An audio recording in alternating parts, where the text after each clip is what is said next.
Ok, aujourd'hui je suis à Ponto Combo dans le 77. Je suis passé à la concession Indian pour faire l'essai de cette très belle Scoot Bobber 20 précisément.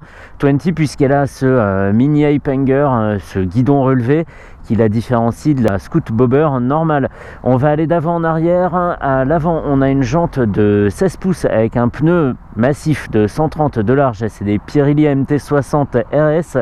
Le disque lui fait 298 mm de diamètre et c'est un étrier 2 pistons. Une fourche traditionnelle, refroidissement liquide pour ce très beau bicylindre à 60 degrés qui développe 94 chevaux. C'est pas très important la puissance sur ce type de machine. Le couple lui est dispo à 5200 tours. Ça c'est un petit peu plus vital comme info, c'est sympa. C'est pas trop bas, c'est pas trop haut non plus. On va voir à quel point c'est utilisable, sachant que c'est une moto que j'ai déjà essayé dans sa version normale, la Scoot Bobber et la version 1.2, mais à l'époque où je commentais pas. 12 litres de réservoir, la moto fait 255 kg en ordre de marche, étant donné que les masses sont quand même très basses, ça se sent vraiment pas. On a une selle qui est à 65 cm de haut, même assis par terre, j'arrive encore à voir le dessus, c'est dire si elle est basse. Et à l'arrière, une jante aussi de 16 pouces, un disque aussi de 298 mm, ce qui est vraiment énorme sur une jante arrière. Ça fait très bizarre comme résultat, mais c'est caché par la ligne d'échappement d'origine. Celle-ci est toute d'origine, elle sort comme ça 15 200 €, ce qui la place dans la moyenne des prix de ce genre de machine. Donc démarrage sur le côté, on l'a vu, un coup sur le démarreur, on peut relâcher le bouton même sans attendre qu'elle ait démarré.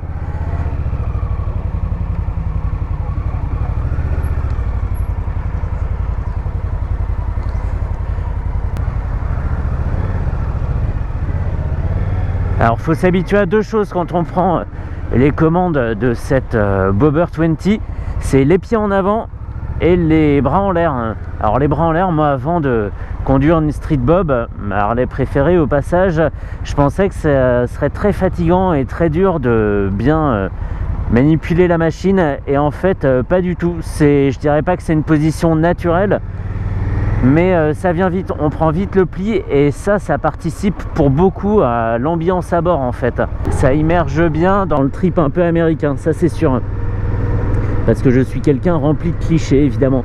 Et les pieds en avant, on prend aussi le pli assez facilement étant donné que c'est pas exagéré. On a les genoux presque à 90 degrés en fait. C'est pas... c'est vraiment pas abusé. On n'a pas les pieds ici, c'est facile à trouver. Et au moins on n'est pas gêné par les cale-pieds pour les manœuvres. Gros avantage. Et tout se fait sur un filet de gaz, c'est dingue. J'aurais même pu être encore sur le point de patinage là. Elle a la pêche, les vibrations sont bien maîtrisées, on arrive à voir dans les rétros. Je dis ça parce que c'est pas toujours le cas avec les gros bicylindres en V comme ça. Chez Harley par exemple, pour ne citer que. Là on est vraiment sur une machine moderne. Les vibrations ça a son charme. La Street Bob, tu montes dessus, tu mets le contact et elle te file le sourire direct alors que tu n'as pas commencé à bouger. Parce qu'il y a tout ce décor qui fait que voilà, ça te met de bonne humeur. Mais dans certaines limites quand même. Quand tu roules et que ça finit par te déchausser les dents, c'est un peu fatigant. Donc ici moteur bien équilibré. Et c'est un cadre en alu en plus, c'est pas un gros truc en tube d'acier. Donc il y a de la modernité un petit peu partout dans cette machine. Et ça se sent très vite quand on la conduit. Elle aurait pu être développée par une firme japonaise, à peu de détails près, on y croirait. Et un truc que j'aime pas, mais ça c'est sur pas mal d'Indian que c'est comme ça, c'est ce compteur à aiguille dans les graduations sont pas répartis équitablement sur le cadran. Donc là on a 0, là on a 10, 20, 30, on se dit bon bah à la moitié du compteur on est à la moitié de la vitesse. En fait pas du tout, à la moitié du compteur on est à 60 et après toutes les graduations se resserrent dans les vitesses auxquelles on ira pas très souvent. On a 120 et puis après en quelques centimètres on passe à 180 et puis 200. Ça peut paraître bête comme réflexion, mais en fait quand on regarde le compteur comme ça d'un rapide coup d'œil et qu'on voit l'aiguille qui est quasiment au fond, on se dit mais attends, mais je vais à combien là? Et en fait non, là je suis à 90 et pourtant l'aiguille a déjà fait 2/3 du cadran. Donc bon, c'est un détail. Et là on cruise tranquille, j'adore.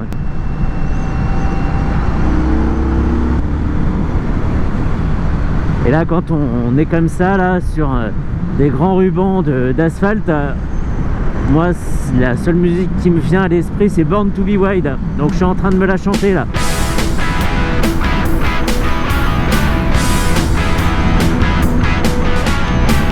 Et alors pour faire défiler les infos sur l'écran à cristaux liquides en bas, on a la petite gâchette qui traditionnellement sert pour les appels de phare. Et là on a donc le régime, je sais pas ce que c'est, le totaliseur, ça c'est sûr.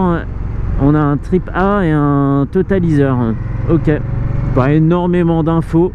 On a par exemple l'horloge et on a l'horloge aussi en dessous, mais on n'a pas de jauge à essence par exemple.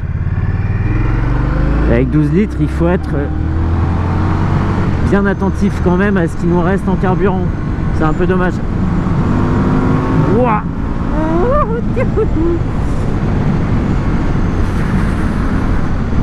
Alors déjà c'est une moto qui a vraiment beaucoup de couple.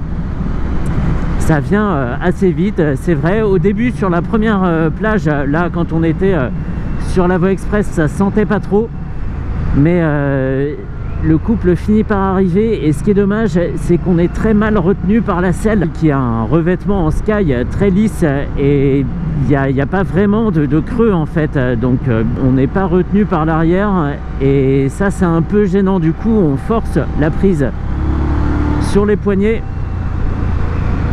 et on a une moto qui devient un peu raide, une moto qui aura tendance à aller un peu tout droit du coup.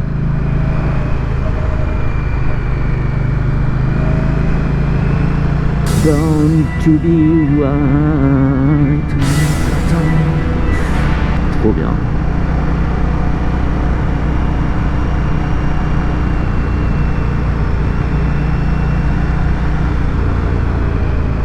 On enchaîne tranquille.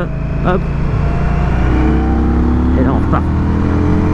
Alors c'est super flatteur hein, ce compteur, puisque les graduations sont donc très étalées au début.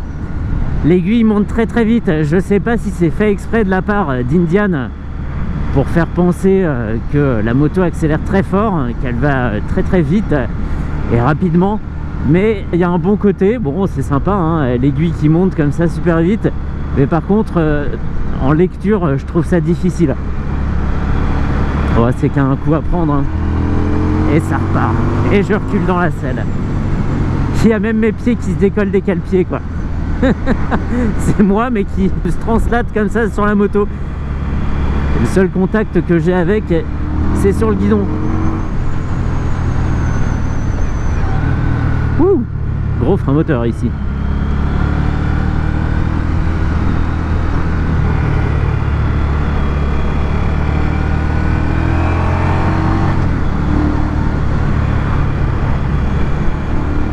On pourrait presque arsouiller avec hein. J'ai pas été angoissé par le fait de faire frotter les cale-pieds et franchement on pourrait se bagarrer avec quelques roadsters, hein, ça serait assez drôle. Alors pas moi parce que je sais pas conduire, mais les gens expérimentés le pourraient. D'amortissement c'est un peu ferme, hein. On a seulement 5 cm de débattement sur les deux amortisseurs arrière. C'est un peu short et du coup ils sont un peu fermes. Après c'est la selle qui prend le relais, c'est l'amorti du rembourrage qui fait le reste du boulot, mais c'est pas super agréable. Et je l'ai pas dit hein, sur l'écran on a aussi un indicateur de rapport engagé. Et vraiment j'invite tous les gens qui rêvent sur des Harley à essayer des Harley, ça pas de souci, mais à pas négliger une Indian aussi, parce que c'est l'esprit américain, l'esprit custom. On cruise tranquille comme ça sur un petit filet de gaz, mais avec vraiment des aspects modernes très importants, hein. Ça freine très bien, on n'a pas besoin de mettre 70% de la puissance sur le frein arrière, l'avant fait aussi du bon travail.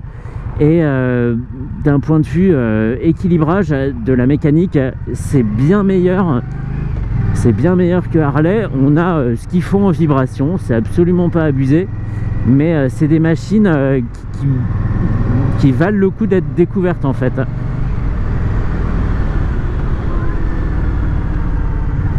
Oui. Hup. Aïe, aïe, aïe, aïe, aïe, je me suis tassé le dos, punaise. Heureusement que j'ai rendez-vous chez l'ostéo la semaine prochaine.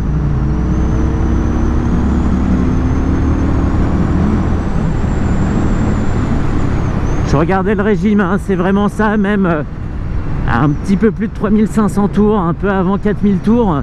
Là, la machine commence à se déchaîner et tu te dis, mais attends, comment c'est possible, on va déjà super vite et on est loin dans le régime. En fait, pas du tout. C'est là que tout commence. Elle a une allonge vraiment appréciable. Là, ici, là. Et là, ça s'arrête pas, ça s'arrête pas, ça s'arrête pas. Est-ce que moi, je m'arrête? Je m'arrête. Tranquille. Alors, la prochaine fois, ce que je ferai, hein, pour éviter de reculer, je passerai une sangle comme ça, autour du guidon, jusque dans mon dos. Et comme ça, je pourrais résister tranquillement à l'arrivée du couple. Parce que là, vraiment, c'est celle qui glisse. Pas possible. Alors après, on va me dire, comme sous toutes les vidéos de Harley, mais tu conduis pas ça comme une Indian, ça se conduit pas comme ça. Et ça va, on peut accélérer de temps en temps aussi, non? Pour cruiser tranquille, la machine est largement suffisante. Elle n'est pas débordée. On roule tranquille. C'est ce que je disais, hein, on pourrait presque être sur le point de patinage tout le temps, tellement le moteur est à l'aise.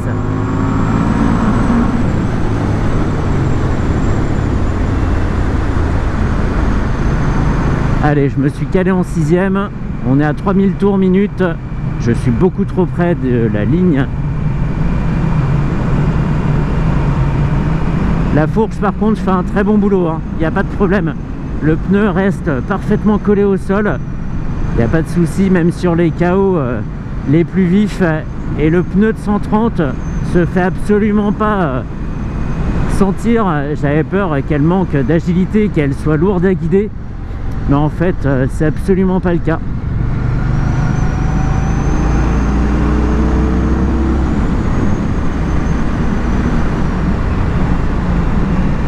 Hey, on prend plaisir à aller vite en fait, hein. On peut très bien rouler sur le couple, ça y a pas de souci. Et par contre, de guidage, ça rejoint ce que je disais il y a quelques secondes, c'est que de guidage, elle est suffisamment précise pour qu'on se prenne au jeu. On force un petit peu le rythme et on prend les courbes exactement comme on l'avait imaginé. Et ça, pour une machine dont c'est pas la vocation, hein, évidemment, et ben c'est très très précieux d'avoir ça en plus.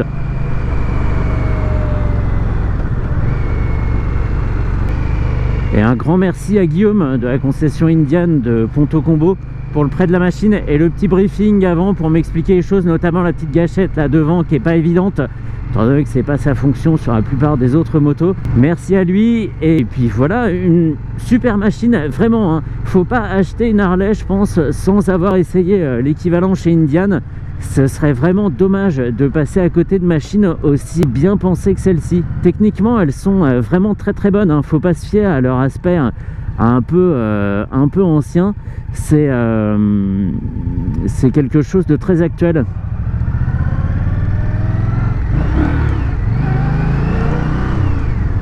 On l'a vu, hein, ça tourne bien aussi, hein, pas de problème, sans mettre le pied par terre. Allez, voilà, je me rentre à Ponto.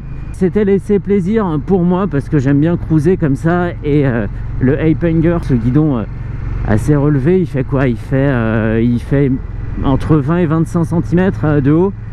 Et bah moi j'aime bien, ça met dans de bonnes dispositions pour conduire ce genre de moto. Et une fois de temps en temps, c'est vraiment génial. Ça fait comme si on prenait des vacances de moto, quoi. Allez, on peut en rester là pour celle-ci, du coup.